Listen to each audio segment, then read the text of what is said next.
Hey, you're stylish. Oh So Stylish captures the edge in fashion. We'll be keeping an eye on inspirational new designers and talking to Noel Stewart about the rise in hats being shown on the runway. Get yourself ready to take notes.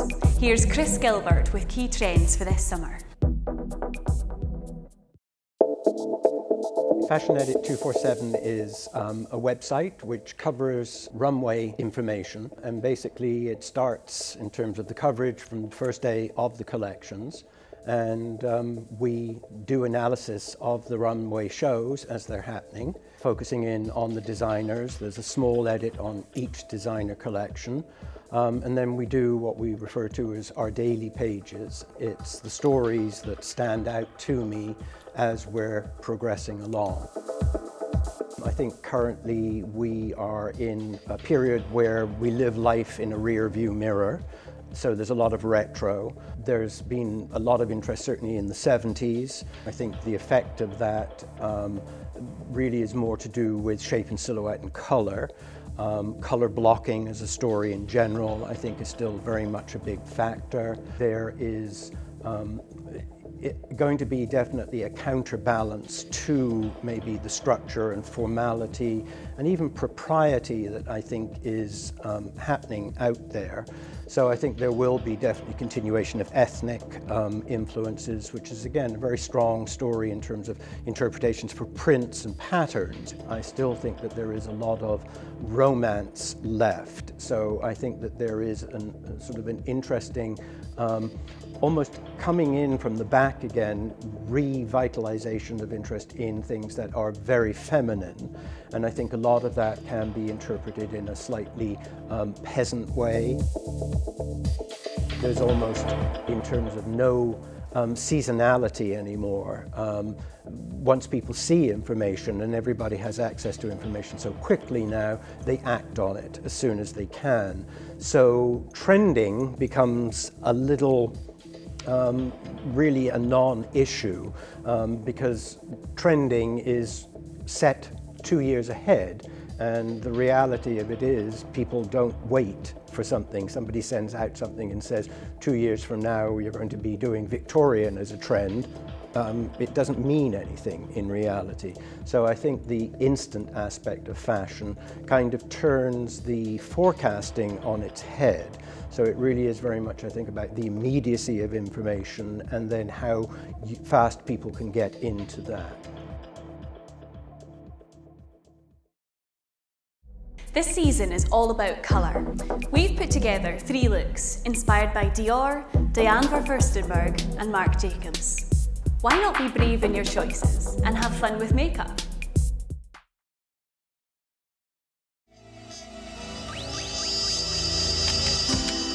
Orange is definitely a hit this summer. Add a splash of colour to the lips. Keep your skin clean and dewy. This is an easy look to imitate, to achieve a cool but effortless look that's hot for this summer. Finish the look with high gloss on the eyes.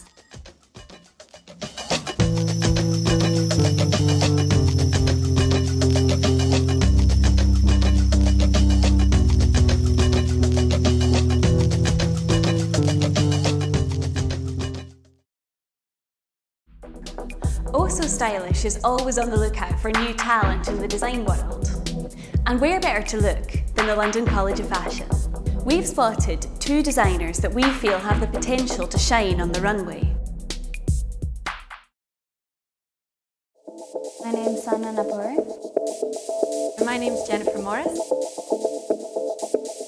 My collection is focused on the print really, and I wanted to have this kind of ethereal feel about it. The inspiration came from Albrecht Dürer and Conrad Gessner's History Animalium, which was a 15th century kind of bestiary of all the animals that they thought existed at the time. So they have kind of animals that they knew were real, but then they had kind of these made-up animals that were half hybrids of each other, like dragons and unicorns. My collection's looking at man's fascination with hybrids, mythological creatures throughout history. So right from the early stages we can see how these exotic, unusual creatures fascinated man, and through wearing animal skins, you know, the exotic nature of these different beings, they wanted to possess them. So I wanted to create a sort of new skin for people that possess this sort of exotic nature, this really unusual fascination of hybridness. I wanted to keep that ethereal effect using like really luxurious but interesting fabric. So there's silk crepe satin, which has like a high gloss to it, or like the sheer chiffons, and then the velvet, which has a real like shine to it. For the collection, I wanted to use a lot of different methods of printing. So there's some prints that are actually drawn from scratch. So I've had the pattern there, and then within the lines of the patterns and the darts and the seam allowances, I've actually drawn the whole print in by hand, first by pencil and then painted it all in by watercolour. And those are a few of the pieces. They're all engineered to the body, so they are flattering in parts, so they have darker on the waist and the hips because it's more flattering to the female figure. I set out initially focusing on this embroidery technique called tufting, which I initially started using at the facilities in LCF, using their tufting machine. This process, I realised, was not suitable for manufacture because the way the threads worked, they fell from the fabric after embroidery.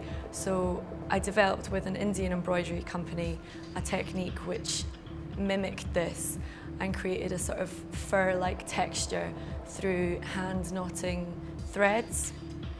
And this was the basis for my designs. I used this then to merge fabrics. So you had unusual fabrics merging together in a sort of exotic, animalistic nature.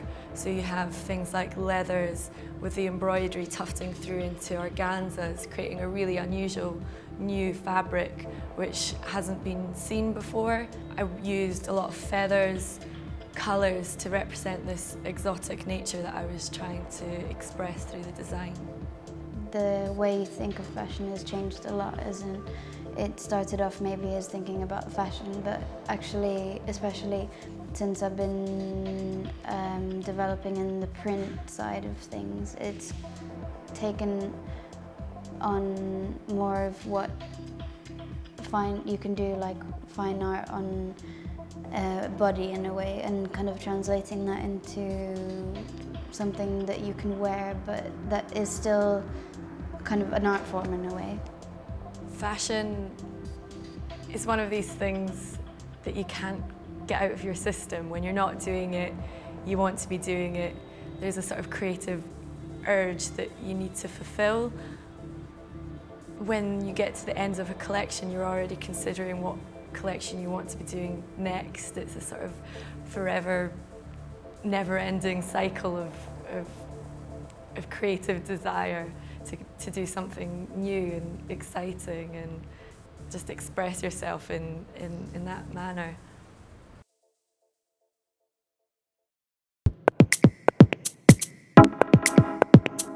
This makeup is fantastic for hitting the clubs in style. We are sticking to bright colours with a yellow pigment on the eye and dark plum on the lips to complement each other.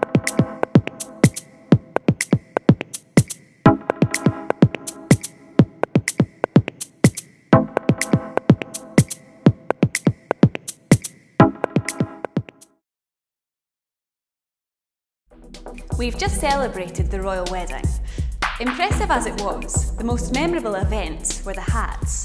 We think that wearing a hat is a rather special event, and so does Noel Stewart, London's hippest milliner.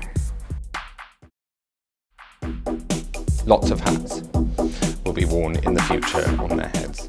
I think people are realising it doesn't have to be, you don't have to have a massive amount of confidence to wear a big hat. It gives you confidence. That's a paradigm shift. When I started, people just did not wear hats at all. So that's quite nice in a way. At the moment, I think there's definitely a turn towards more stylish, elegant hats, which are sort of simple and pared down and a bit more classic.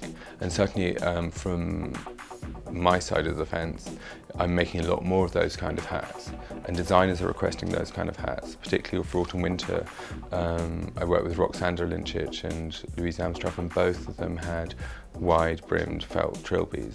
There was quite a few wide felt hats in Paris as well, and I think that's a really good sign. I think the V&A exhibition in 2009 really helped the industry perceive hats in a very different way. I think we're very lucky in the sense that, unlike the other satellites of fashion, like shoes or bags or jewellery, there's not much money involved in millinery, so it's much more passion orientated. It's much more about a sort of skill and a heritage, but from a fashion perspective, and that's quite unusual. Millinery has become very much more valued for the traditional skills and the passion, and hats also, they can transform a collection, they can transform a look in a way that no other accessory really can. You're not always going to wear a hat, and that can be a real interesting point of difference. And I think people really value that now. And they realise how important and powerful it can be. It's not for everyone, it's not all the time, it's just one of those things, it's another option, but it's a really good option. It's the most important thing on the planet, wearing a hat.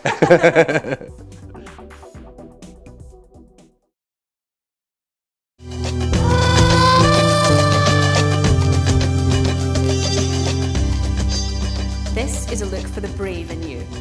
We have gone very big and bold with the makeup. We have put a mixture of strong colours together to create big eyes, add gloss to bring it to life. To complement the colours, we chose a bright pink high gloss lipstick.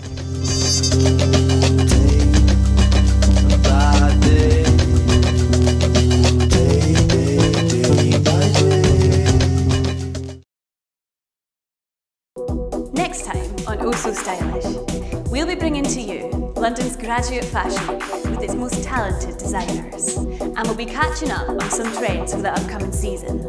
So all there is for you to do until next time is to be original.